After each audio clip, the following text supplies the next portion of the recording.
Mu nama y'umutekano ku isi ya ONU ni iki DR Congo, u Rwanda n'u Burundi bavuze?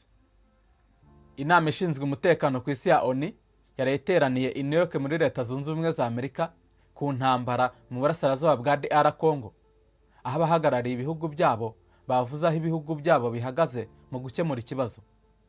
Therese Kayikwamba Wagner, Minisitiri w'Ububanyi n'Amahanga wa DR Congo, yavuze ko ibiri mu gihugu cye ari umushinga w'u Rwanda wo gukuraho ubutegetsi bwa Perezida Tshisekedi.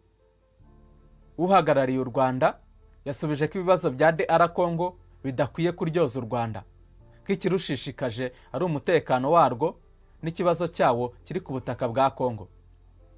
Ni ingenzi ko M23 ishyirwa mu biganiro, ubwo ni u Burundi.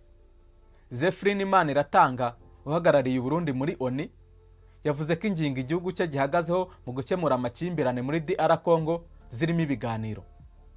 Muri izo ngingo yavuze ko bikwiye ko umuryango mpuzamahanga ushyira igitutu gikenewe ku bateye RDC bagahungabanya ubusugire bwayo.